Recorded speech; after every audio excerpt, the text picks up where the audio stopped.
El ser y la nada, por Jean-Paul Sartre. 32. Segunda parte. El ser para sí. Capítulo 3. La trascendencia.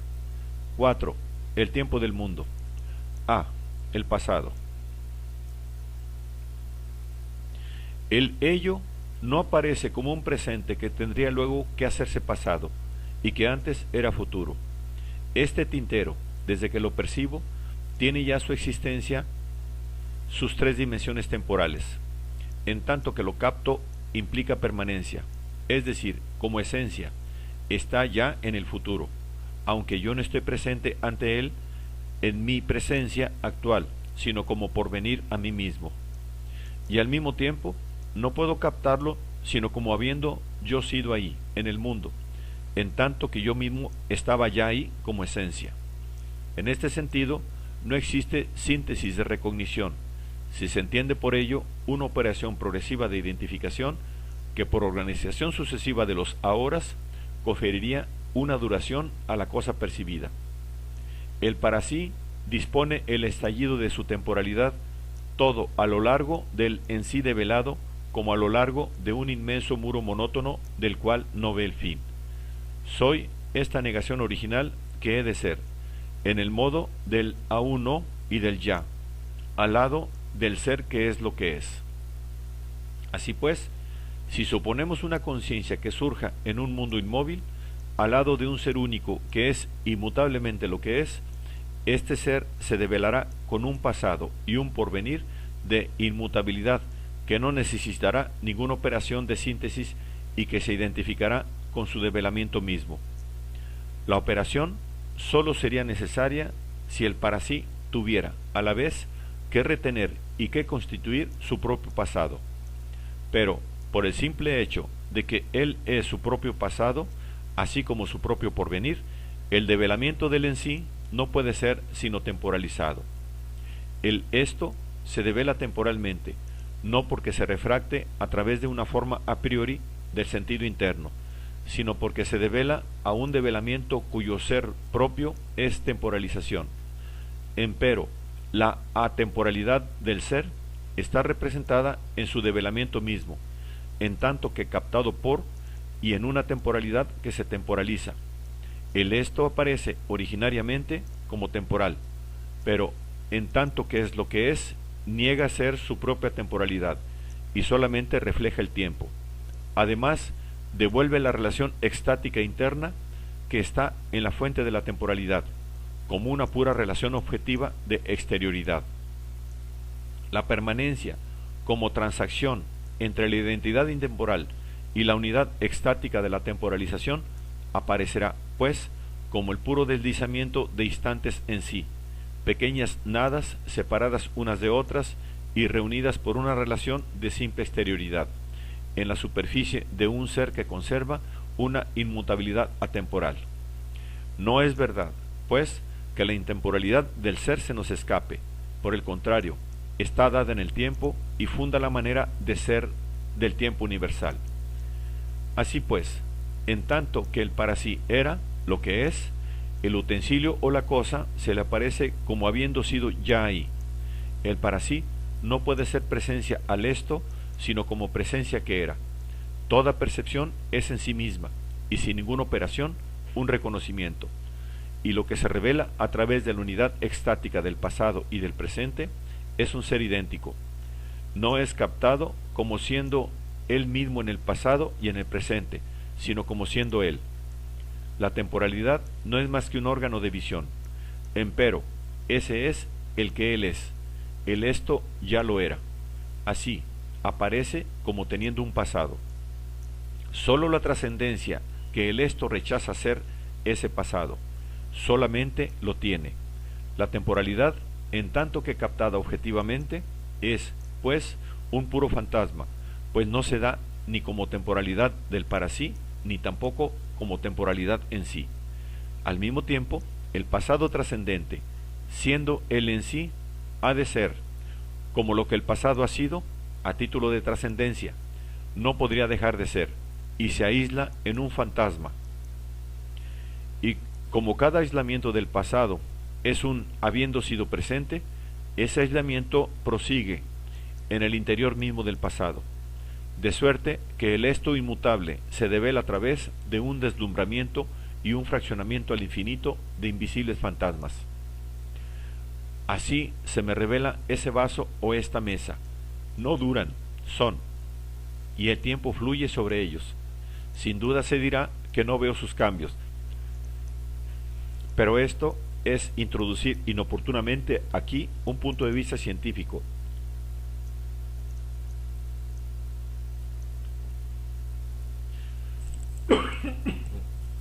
Perdón. Este punto de vista, no justificado por nada, es contradicho por nuestra propia percepción. La pipa, el lápiz, todos estos seres que se entregan íntegramente en cada uno de sus perfiles y cuya permanencia es totalmente indiferente a la multiplicidad de los perfiles, son también, aunque develándose en la temporalidad, trascendentes a toda temporalidad. La cosa existe de un solo trazo, como forma, es decir, como un todo no afectado por ninguna de las variaciones superficiales y parasitarias que podamos ver en ella. Cada esto se devela con una ley de ser, la cual determina su umbral, es decir, el nivel de cambio en que el esto dejará de ser lo que es para, simplemente, no ser más. Y esa ley de ser que expresa la permanencia es una estructura develada inmediatamente de su esencia, determina su potencialidad límite del esto, la de desaparecer del mundo. Volveremos sobre ello. Entonces, el para sí capta la temporalidad sobre el ser, como un puro reflejo que juega en la superficie del ser sin posibilidad alguna de unificarlo. El científico fija en concepto esta nihilidad absoluta y fantasmal del tiempo, con el nombre de homogeneidad. Pero la captación trascendente y sobre el en sí de la unidad extática del para sí temporalizante se opera como aprehensión de una forma vacía, de unidad temporal, sin ningún ser que funde esta unidad siéndola. Así aparece, pues, en el plano presente-pasado, esa curiosa unidad de la dispersión absoluta que es la temporalidad externa, en que cada antes y cada después es un en sí aislado de los otros, por su exterioridad de indiferencia, y en que, sin embargo, esos instantes están reunidos en la unidad de ser de un mismo ser, ser común. Tiempo no es sino la dispersión misma concebida como necesidad y sustancialidad. Esta naturaleza contradictoria no podría aparecer sino sobre el doble fundamento del para sí y el en sí. A partir de aquí, para la reflexión científica, en tanto que ésta aspira a hipostasiar la relación de interioridad, el en sí será concebido, es decir, pensado en vacío, no como una trascendencia enfocada a través del tiempo, sino como un contenido que pasa de instante en instante, o mejor aún, como una multiplicidad de contenidos mutuamente exteriores y rigurosamente semejantes entre sí. Hasta ahora hemos intentado la descripción de la temporalidad universal en la hipótesis de que nada viene del ser, salvo su inmutabilidad intemporal. Pero, precisamente, del ser viene algo, lo que, a falta de nombre más adecuado, llamaremos aboliciones y apariciones. Estas apariciones y aboliciones deben ser objeto de una elucidación puramente metafísica y no ontológica, pues no se podría concebir la necesidad de ellas ni a partir de las estructuras de ser del para sí, ni a partir de las en sí. Su existencia es la de un hecho contingente y metafísico. No sabemos exactamente lo que viene del ser en el fenómeno de la aparición, ya que tal fenómeno es ya propio de un esto temporalizado. Empero, la experiencia nos enseña que hay surgimientos y aniquilaciones de diversos estos, y como ahora sabemos que la percepción devela al en sí y fuera del en sí, nada podemos considerar al en sí como el fundamento de esos surgimientos y esas aniquilaciones. Vemos claramente, además, que el principio de identidad, como ley del ser en sí, exige que la abolición y la aparición sean totalmente exteriores al en sí aparecido o abolido. Si no, el en sí sería y no sería a la vez. La abolición no puede ser ese decaimiento de ser que es un fin. Solo el para sí puede conocer esos decaimientos, porque él es en sí mismo su propio fin. El ser, cuasi afirmación, en que lo afirmante está empastado por lo afirmado, existe sin finitud interna, en la tensión propia de su afirmación sí mismo. Su hasta entonces le es totalmente exterior. Así, la abolición significa no la necesidad de un después, que no puede manifestarse sino en un mundo y para un en sí, sino de un cuasi después. Este cuasi después puede expresarse así: el ser en sí no puede operar la mediación entre él mismo y su nada. Análogamente, las apariciones no son aventuras del ser que aparece. Esa anterioridad a sí mismo que la aventura supondría no puede encontrarse sino en el para sí, del cual tanto la aparición como el fin son aventuras internas. El ser es lo que es, sin ponerse a ser, sin infancia ni juventud. Lo aparecido no es su propia novedad, es de entrada ser, sin relación con un antes que él habría de ser en el modo del no serlo, y en que habría de ser como pura ausencia.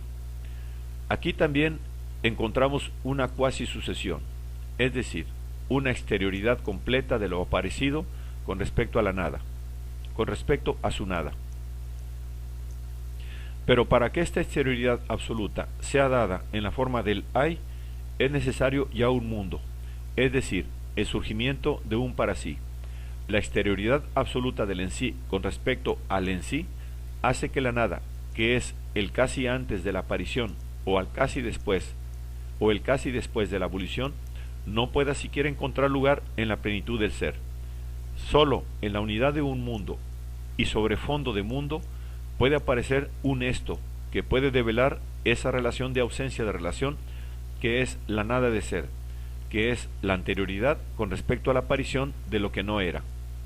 No puede venir sino retrospectivamente a un mundo del para sí, que es su propia nada y su propia anterioridad. Así, el surgimiento y la aniquilación del esto son fenómenos ambiguos.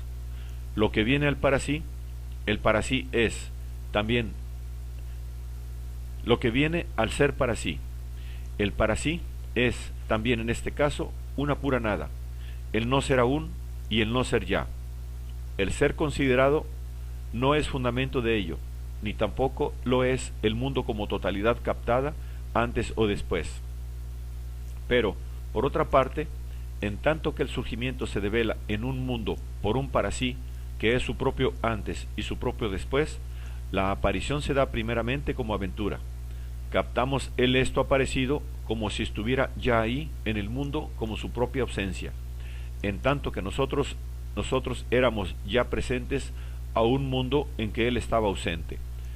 Así, la cosa puede surgir de su propia nada.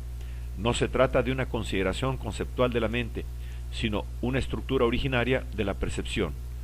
Las experiencias de la Gestalt Theory muestran claramente que la pura aparición es captada siempre como un surgimiento dinámico.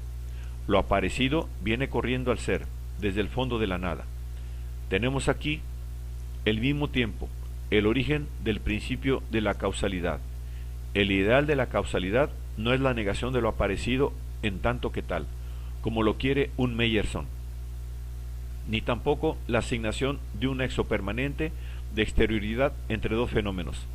La causalidad primera es la captación de lo aparecido antes de que aparezca, como si fuera ya ahí en su propia nada para preparar su aparición. La causalidad es simplemente la captación primera de la temporalidad de lo aparecido, como modo extático de ser. Pero el carácter de aventura del acaecimiento, como la constitución extática de la aparición, se disgregan en la percepción misma. Quedan fijados el antes y el después en su nada en sí, y lo aparecido con su indiferente identidad. El no ser de lo aparecido en el instante anterior se devela como plenitud indiferente del ser existente en este instante. La relación de causalidad se disgrega en pura relación de exterioridad entre estos anteriores a lo aparecido y lo aparecido mismo. La ambigüedad de la aparición y la desaparición proviene de estas. La ambigüedad de la aparición y la desaparición proviene que éstas se dan como el mundo, como el espacio, como la potencialidad y la utensilidad, y como el propio tiempo universal, con el aspecto de totalidades en perpetua disgregación. Tal es, pues, el pasado del mundo, hecho de instantes homogéneos y unidos mutuamente por una pura relación de exterioridad. Por su pasado, como ya lo hemos advertido, el para sí se funde en el en sí. En el pasado, el para sí convertido en sí se revela como siendo en medio del mundo, o ha perdido su trascendencia, y por este hecho su ser se preterifica en el tiempo.